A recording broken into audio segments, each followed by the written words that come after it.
What if the fate of an entire army is decided before a single bullet is fired? Many imagine war as a brutal clash of tanks grinding across muddy fields and waves of infantry advancing under the thunder of artillery. Yet what if, in reality, the most decisive battles are fought in silence, by invisible hands, far away from the chaos of the front lines, where a handful of bridges and railway junctions determine the outcome long before the first shot echoes? Consider the events in the Kharkiv region. Here, one operation shifted the balance of power almost overnight. This was not a tale of dramatic charges, fierce melee, or last-ditch stands immortalized in legend. Instead, the entire conflict pivoted around a hidden network: supply lines, fuel convoys, and railway tracks, all converging on a single, seemingly unremarkable hub, Kupiansk. Kupiansk was more than a city on a map. It was the beating heart of logistics for Ukraine's army in this sector. Every day, trains loaded with ammunition, food, fuel, spare parts, and medical supplies kept tens of thousands of soldiers not only alive, but capable of fighting. Without these lifelines, even the bravest defenders cannot hold the line for long.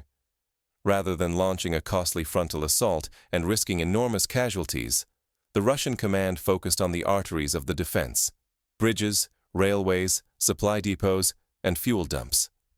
Their aim was clear: choke the flow, and entire formations could collapse without a single shot being fired.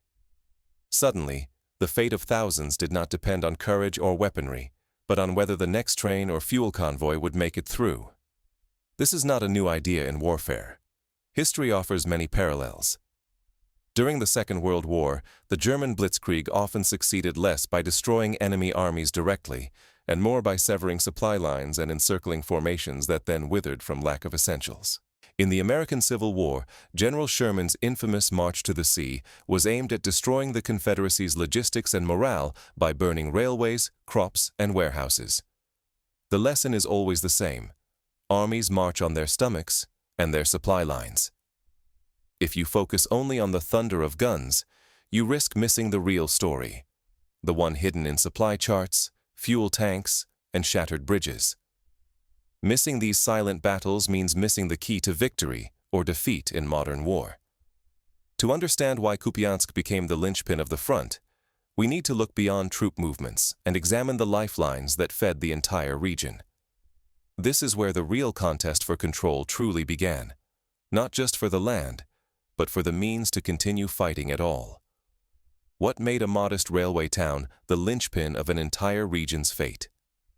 To answer that, you have to study the land itself.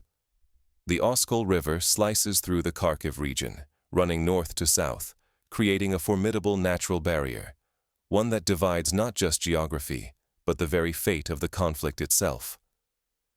Kupiansk-Uzlovoy lies exactly at this fault line. It is no ordinary settlement. It stands as the chief railway hub for the region, a crossroads through which nearly 7 out of every 10 Ukrainian military shipments passed.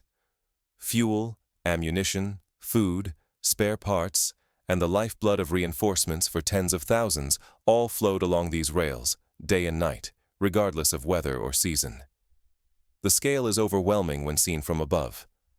Satellite images captured a ceaseless parade of supply trains, each bearing hundreds of tons of ammunition, fuel, food, and spare parts, the essentials that armies simply cannot survive without. Kupiansk was transformed from a quiet town into the beating heart that delivered everything to troops holding the river's left bank. It is no exaggeration to say that the city's railway yard was as important as any general on the field. But with so much depending on a handful of bridges and tracks, the stakes soared. Ukrainian military reports were unflinching. If Kupiansk's crossings fell, the defense of the left bank would unravel in as little as 3 days. That was the blunt warning. With it, the lives of thousands and the stability of the entire front line teetered in the balance. In one particularly stark report from the 14th Mechanized Brigade, officers wrote that losing control over Kupiansk's crossings would mean the rapid collapse of resistance. To hold Kupiansk was to control the arteries of the Ukrainian fighting force. Its loss threatened not just defeat, but a swift and devastating collapse that could change the course of the war, turning a strong, coordinated defense into a desperate, disorganized retreat. Yet, instead of launching a direct assault, the Russian command opted for a subtler, more patient method, a campaign designed to erode resistance and exhaust defenders while the world watched, largely unaware of the silent war unfolding in the shadows. The battle for Kupiansk would become a test of nerves, strategy, and sheer endurance. Both sides understood that whoever controlled the rail lines and bridges would shape the fate of the entire Eastern Front for weeks, months, or even years to come. But what happens when the lifeline of an army, its supply lines, becomes the front line of battle itself? In the tense weeks before the Ukrainian collapse at Kupiansk, Russian troops did not charge recklessly or seek glory in open assaults. Instead, they waged a silent campaign above the battlefield. Swarms of drones drifted across the sky, mapping every train, every truck, every narrow bridge, and every fuel dump. For week after week, no movement escaped their gaze. Each supply convoy, each river crossing, every warehouse was marked, tracked, and methodically added to a growing list of targets. Then, the real attack began, not with tank columns or massed infantry, but with precision. Missiles and glide bombs hammered bridges and dams, some that had been in use by the Ukrainian army for years, turning steel and concrete into tangled wreckage almost overnight. Suddenly, the once secure left bank of the Oskil River was cut off. The steady flow of fuel, ammunition, and food became a desperate, dangerous scramble for survival. Inside Ukrainian command networks, panic ignited. Trusted routes that had sustained entire brigades disappeared in a flash. Intercepted radio traffic captured the shock. Familiar bridges lay in ruins, entire battalions stranded behind a broad wall of water and debris. Commanders scrambled for alternatives, but every new crossing came under instant, deadly fire. This method of systematic destruction has historical roots. In the Korean War, United Nations forces repeatedly targeted North Korean and Chinese supply lines, focusing air power on bridges and railways to slow enemy advances. In the First Gulf War, coalition airstrikes destroyed hundreds of bridges and key infrastructure, crippling Iraqi logistics long before ground combat reached its peak. These examples underscore a timeless truth. Control the arteries, and you control the body. Yet, in Kupiansk, this was only part of the Russian plan. While Ukrainian leaders struggled to repair their shattered supply web, Russian forces opened a second front. Fierce, unrelenting assaults in the north, particularly around the shadowy forests of Sienkivka. Here, Russian shock groups attacked in wave after wave, drawing vital Ukrainian reserves into a grinding battle they could not afford to lose. This diversion worked flawlessly. Ukrainian High Command, convinced the main threat was in the north, urgently shifted elite units, including the 41st Mechanized Brigade, out of the southern sector. But the real crisis was only just beginning further down the Oskil. With Ukrainian defenses stretched thin and distracted, Russian units struck hard in the south near the village of Pishchana. Speed and surprise paid off. The attackers sliced through, splitting Ukrainian forces on the left bank into two isolated pockets. Reinforcements could not reach them. Every attempt to cross the river meant certain death under watchful drones and guided munitions. The cost in men, vehicles, and morale soared with each failed crossing. Imagine the scenario. A battalion commander, once confident in his supply routes and reinforcements, now finds his position encircled, his radio messages going unanswered as batteries run out, and the only bridge he can see is now a pile of twisted metal. His soldiers, hungry and running low on ammunition, peer across the river they once crossed freely, now a wide, deadly barrier. Each hour, the situation grows more dire. As the last remaining supply lines were severed, hope faded. Ukrainian troops, once coordinated, well-supplied, and confident, were now cut off, low on ammunition, and surrounded by devastation. The river they once crossed freely became a deadly obstacle, its shattered bridges grim monuments to lost connection and lost time. But the collapse at Kupiansk was not merely a story of lost bridges and broken units. It marked a turning point in the war, where the silent battle for logistics decided the fate of thousands, and perhaps the direction of the entire campaign. What happens when a modern army is severed from its lifeline? In Kupiansk, we saw the unraveling happen in real time. Ukrainian defenders on the left bank were suddenly isolated. Drones circled overhead, guiding relentless artillery barrages that made every resupply or evacuation a gamble with death. Convoys, single trucks, even lone couriers were destroyed before they could deliver vital ammunition, fuel, or medicine. Most vehicles that entered never returned. Inside the encircled pocket, supplies dwindled at a terrifying pace. Rifle and artillery rounds ran out in mere hours.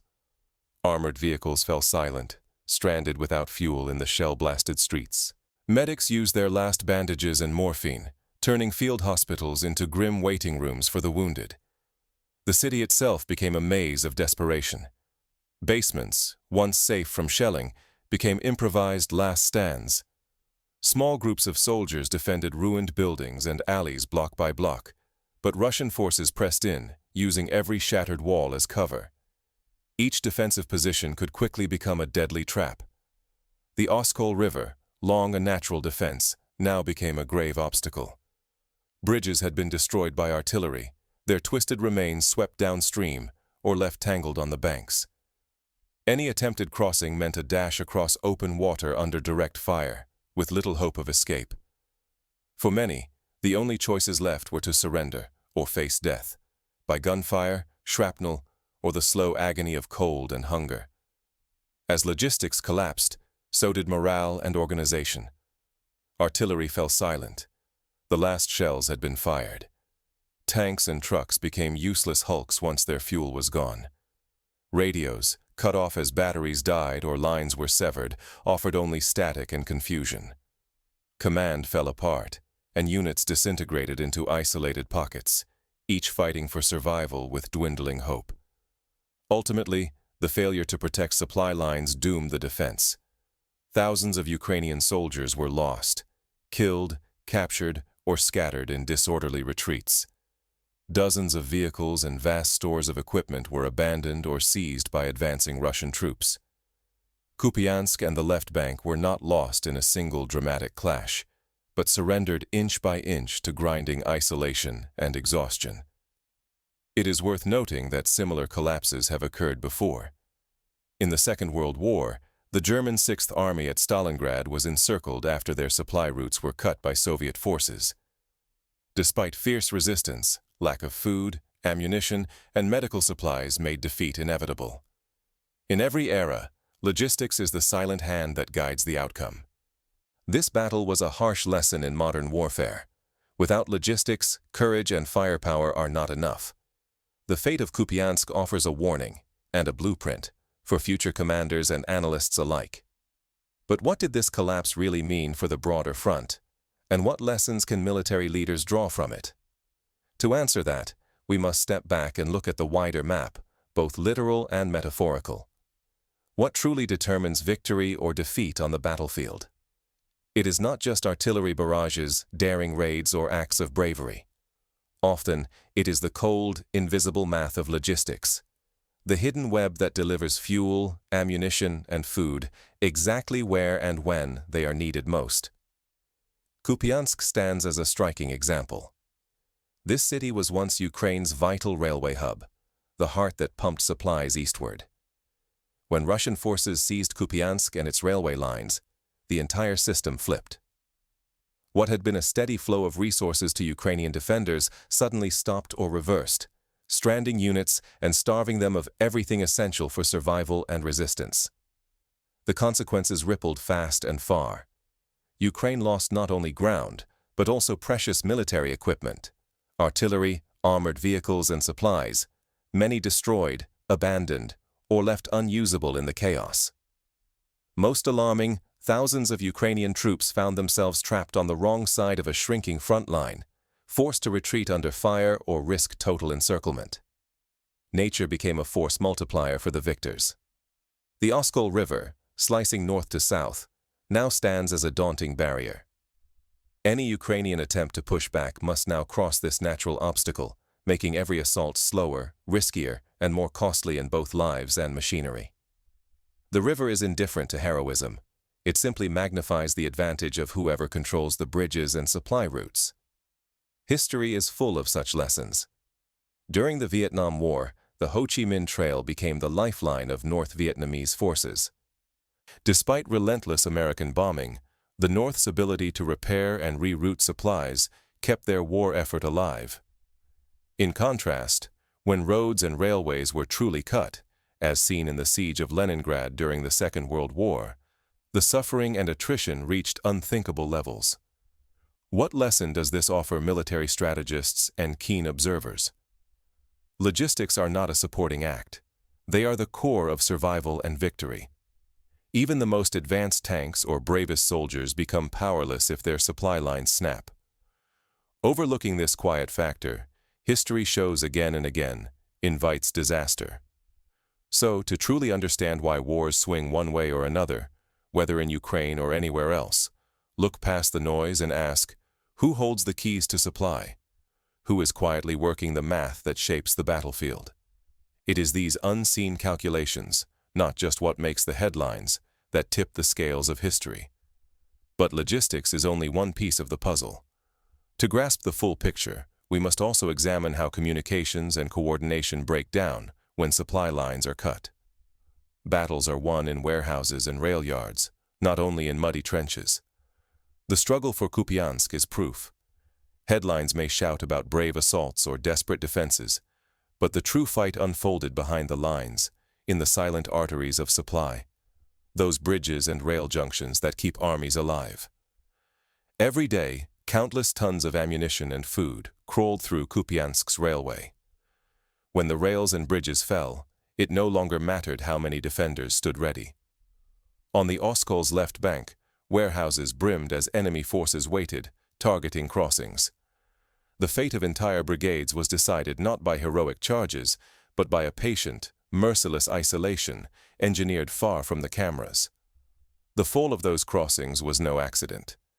It was the end result of many weeks of observation, drones circling, and precise strikes.